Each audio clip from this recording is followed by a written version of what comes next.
Hello,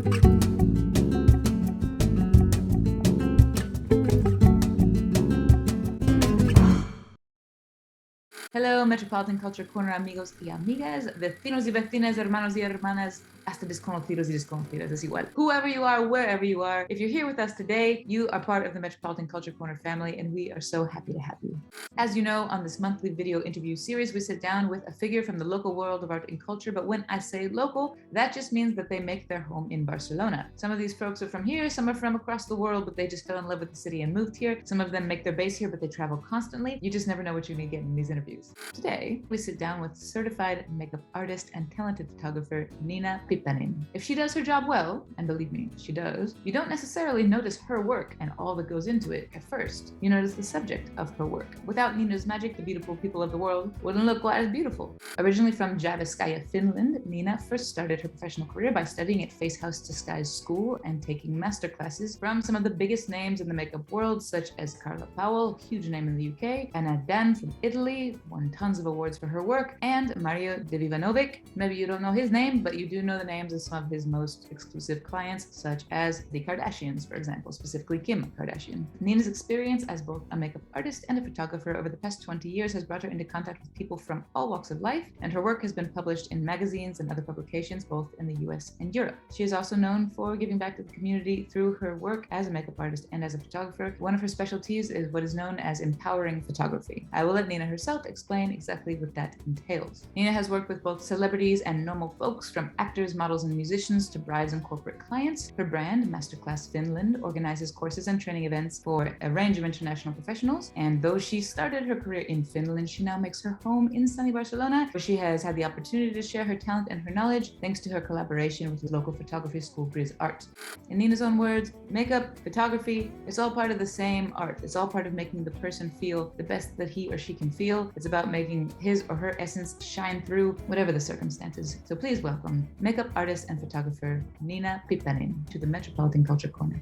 When you do artistic work, the art comes from yourself. Just trust yourself. Don't believe and listen to other people saying you cannot do this. If somebody says don't do it, you have to do it. This is what my mom told me, and it's so true. But I would say also go to school, because in the school you learn things you don't learn from YouTube. Welcome to the Metropolitan Culture Corner. I wanted to start at the beginning. You started out as a makeup artist first and ultimately got into photography later. So how did you get started in each field, and why ultimately choose to do both? Why not focus on one or the other? When I was a small girl, my mom was a cosmetologist, like a beautician. And I think I was in the first or second grade in school that I actually wear first time mascara. And the principal told me to wash my face because children do not use makeup. But then like later on, everybody in the school, they knew what they wanted to be. And I never really had idea, what do I want to do with my life? And then one day my mom brought this brochure about makeup artist school. And immediately I was like, this is it, like this glowing moment that I knew that this is my thing. And you can imagine everybody were saying, oh, you're going to be a makeup artist. How are you going to get your salary? And it's an artistic job. Don't be silly. And it was really expensive school. I had to take a loan and everything to apply to the school. When I started the career, I wanted to make people beautiful. There were people in the field who said they want to be with superstars and they want to be on the backstages. And for me, it was always just making people look beautiful in general and empowering people. Eventually, I kind of felt like when I was doing the makeup, I had this vision of the outcome that it will be. And of course, nobody can read my mind what I wanted to become.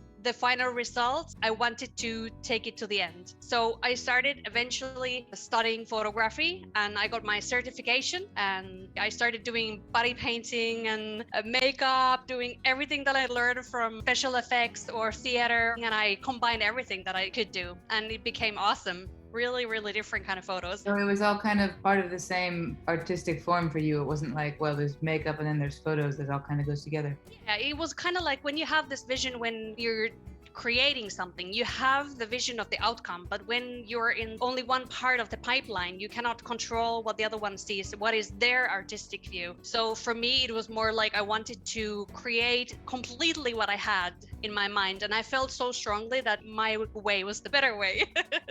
For example, when you see a paparazzi stick a microphone in a famous person's face and say, hey, what's your beauty secret? You know, a lot of them laugh and say lots and lots of hair and makeup people. For people who don't understand what the role of a makeup artist artist really is, why is it important to have someone who is taking care of that aspect of things, not only for celebrities, but also for anyone who has to be on camera at any time, especially this day and age with social media when image is so important? There's quite many things. The main thing is you have a different kind of makeup for a different kind of occasion. You have to build the makeup in a different way. So I always say construction. If you would paint a wall, you need different kind of paints. You need to make the wall even before you paint it. There's many things you need to do before. For example, ballet. You have to have a different kind of makeup totally compared to photo shoot or a fashion show, or for example, wedding, that the base will last since the morning for the next day. So there's different kind of things what you have to do, and there's different kind of styles that you have to take notice. Flashlights, studio lights are totally different kind of lighting. Is it a warm light, cold light? I have been doing makeup in the snow with snow ski jets, with the snow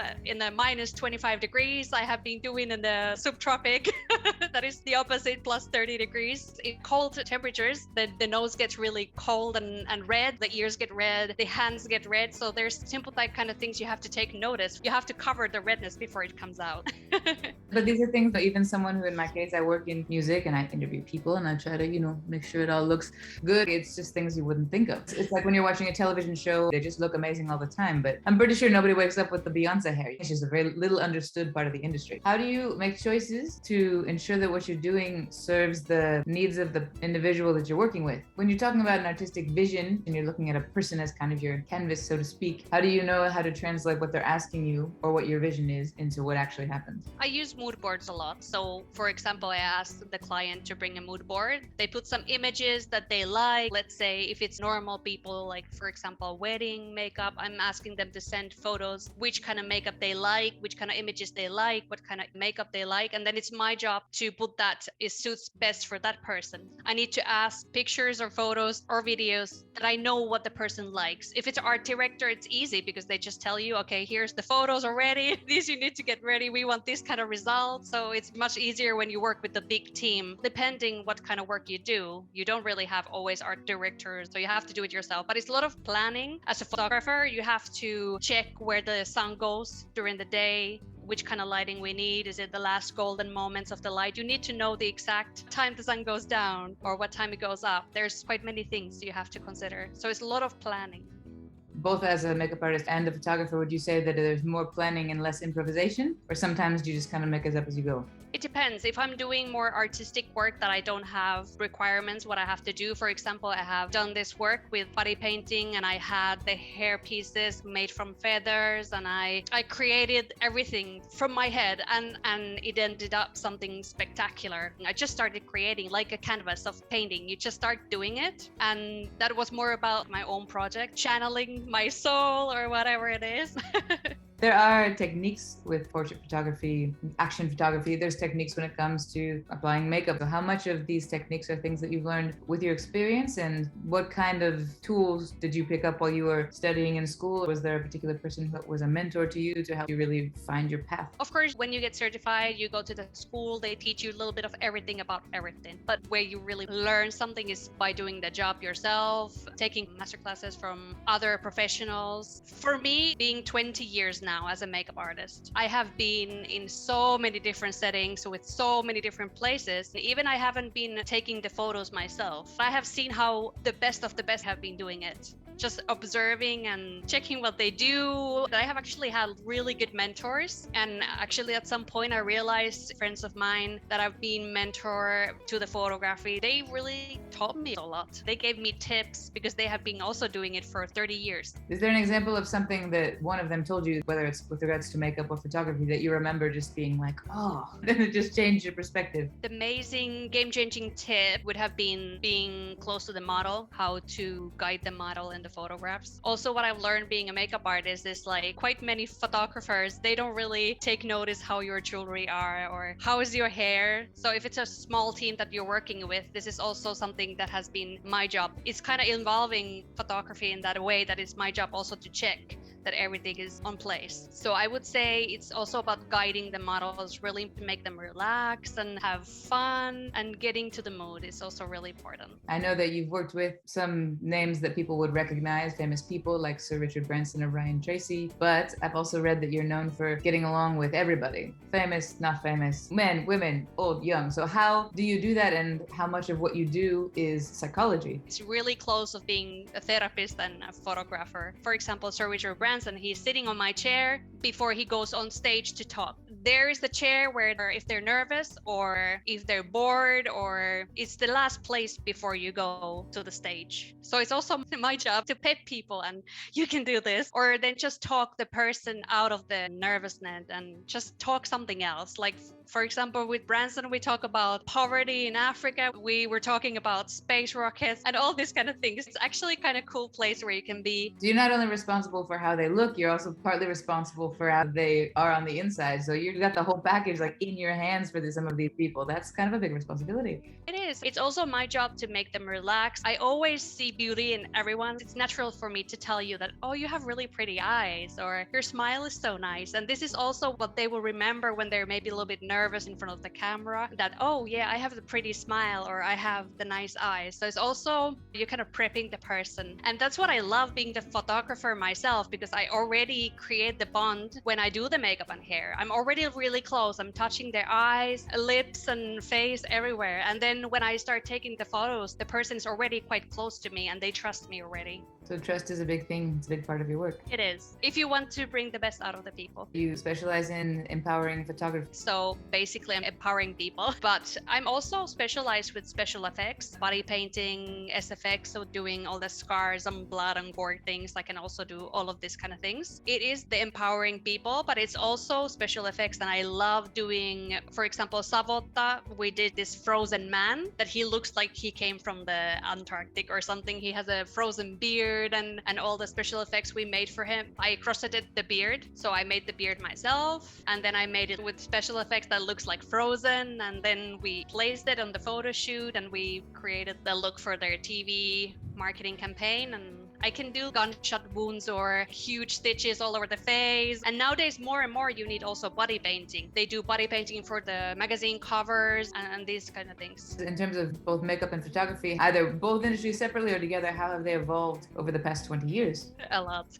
When I started 20 years ago, we didn't have social media, hardly websites. 2001, it wasn't common for a makeup artist to have a website and things like that. You had to go door to door. You had to call the companies. Do you need this kind of thing? You had to be the one who's marketing yourself actively. You had to go to events, meet people. You had to be really open to make connections. You needed to ask favors, especially Finland is a small market, a small country in general. So when somebody knows you, you get a job.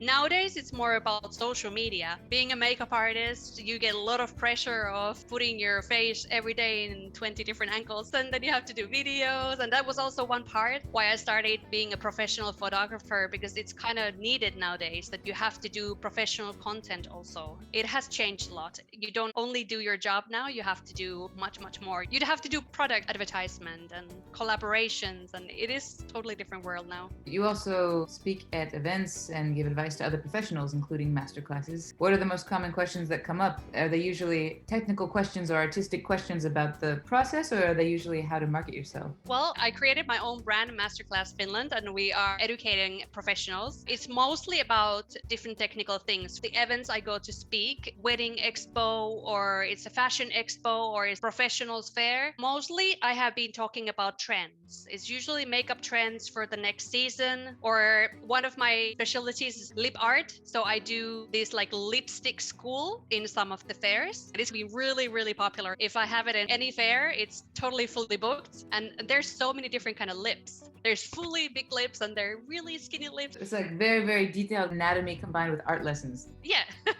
So it depends totally on the technique that is needed. But most of the events I've been talking, it's about trends, hair, makeup, some fashion. I would assume you work mostly with female clients, but is that true? Well, 20 years ago, it was more females. Now, when it's Pride Month, it is lovely that there's more and more male clients. Men, they put makeup nowadays. And I also make these courses for companies about how to have the proper office look. Managers from big companies, they come to learn how to look efficient and nice as they have to meet clients. What do you want to give about yourself when you go to a business meeting? What kind of impression you want to give? In the corporate field, you have to work during the day and then you have this night event. So how you transform your day look to the evening look. Whether it's photos or makeup, what do you think is the least understood aspect of what you do, or something that you wish people knew or understood better? Every single time I go to the corporates and they know that there's a makeup artist. For example, if you go and you have a TV interview, you just have the little powdering and then you go to the stage. But you are usually ready when you go there, depending on the place. But for example, in the corporates, they know that we have a makeup artist on set and everybody comes without the makeup. Even they're said that everybody has to put themselves ready and I'm just doing the final peak. And I have been scheduled maybe for 40 people and I have 5 to 10 minutes time to put everyone ready. And then there's like everyone coming like half naked, as I would say. I can be really fast as I've been doing fashion shows and it's really, really high pace. So I can do it, but this is something people don't realize. You don't do a perfect photo shoot makeup in 5 to 10 minutes. It takes more time. This is frustrating that people think that it's like Lilo multipass and it's ready. What is the part that you love most about what you do? When things get frustrating, this is the part that makes it all worthwhile. It's the people's reaction. Some people may think the biggest moments of their life is when they get some kind of prize or they win some kind of competition. For me, it's making people really genuinely happy. For example, I remember this one client, her face, she was half paralyzed. And she came to this empowering photo shoot for women that I used to work with a lot. And I used my special effects skills to put the makeup in a way that it looks that she looks normal. I mean, her half of the face were like kind of hanging because of the partial paralyzed. And I put her face looking in the way like it would look normal. And she started crying. We all started crying. And she said, I feel that I look like myself again. And I still get goosebumps because this is something really important why I do this. We do with my team a lot of empowering things for people who have Down syndrome, for example, and they had this one wish of their life that they want to be. And some people, it were simple wishes, they wanted to be a chef. So we created this whole set for them that they could be one day as a chef. Some people wanted to be veterinarians. Some people, for example, one guy that I did the makeup for him, Tuomas, he wanted to be a rock star. So we actually rented this whole really old like rock place where all the rock artists go there. It's really famous place in my hometown. We put all the sets ready for him and we have these awesome photos of him doing the drums. And this was like really, really important for him. So it's also making people's wishes come true on the way that I can do that with makeup and also with photos. It's called Hetki Unelma project. And it is about special people, for example, with Down syndrome. Another project that I really remember was we did for people who have been unemployed for a really long time and they felt lack of themselves. Our job was to make them look amazing and feel good about themselves, have courage. We had a gallery about that also. It was about empowering them in a right way. You started your production company and your brand Masterclass Finland and everything in Finland. So what brought you to Barcelona and what's the difference between working here and working there or in other countries? Also, what does Barcelona bring to you creatively? Leaving Finland, it was a decision that I actually been thinking for a long, long time. I actually used to live in Fuengirola, that is between Malaga and Marbella. That was 2001 also. I decided that one day I will move back to Spain because I just felt that this is where I need to be. Also, the circles in Finland, they're a little bit smaller. In Barcelona, Madrid, you have so many more possibilities for TV, fashion shows. Like everything is so much bigger here. I mean, the culture itself, it's more vibrant, more with colors, different kind of style. I worked with the GrisArt photography school, and even already there, I noticed how everything is different. They put the lights so different way. They use colors so different way than in Finland. In Finland, everything is more like Scandinavian Scandinavian style. It's more fresh, clean. We use cotton in the photo shoots a lot, linen and these kind of materials. And in here you use more, for example, organza or things like that. So it is different. Everything is so beautiful here. I mean, you have churches, you have architectural things, and you can use them as a background, and that's amazing. We don't really have that kind of things in Finland. You can go at Gotiko and you can find so many awesome doors that you can use in a photo shoot. You can have also sea, you have the mountains here. Also people here, I would say here I find people more supportive. People want to support your work. What would you tell somebody if you met a young man, young woman who said, I'd really like to get into this field, you know, whether it's makeup or photos, and I don't know where to start? What advice would you tell them? What do they need to keep in mind as on their way? People never really believed that I could create a future with makeup and photography. When I went to get the startup money from my company in Finland, and they said, we don't give startup money for this kind of businesses because these fall down in 1 or 2 years. These don't last. And I went actually to the same place to get a consultation 10 years later, and I was doing over 100K at that moment. And I actually met the same person that met me 10 years ago, and she actually remembered me. And she was like, oh, I can see that you have really made a brand and everything is a business. It's not just a makeup artist in someone's living room. And this is something I would like to say for a person who wants to start is just start. But I would also say, go to school. You cannot go to the set and start learning there. You have to know what you're doing. I have been in a photo shoot where the photographer is putting the set on for 2 hours because they don't know how to put lights. And then in the end of the set, I go and say, okay, you put the lights in here, honey. There's a lot of different kind of courses and master classes nowadays. There's a lot of licensed schools that you can take online. But for me as an old schooler, when you're behind the screen, somebody can show you how to do things, but then sometimes you don't see yourself. What do you need to learn or do differently? What kind of projects do you have coming up in the near future now that the pandemic is sort of winding down? We actually have a book project that is coming on. We are doing a book, and it's also a bit empowering people, but it has a really, really nice twist, and it's something that no one has ever created before, and it has something to do with therapy. We will have this story about the person, and we will recreate the person with makeup and special effects, and then I will take photos of that person, and we're gonna have a gallery opening for that exhibition, but also a book we're creating from the project. Thank you very much for taking the time to talk with us, Nina, and for sharing your tips and your secrets with us, because at the end of the day, your job is what makes us all look like professionals, and the importance of that really can't be underestimated in this image-heavy world that is our modern lives, you know?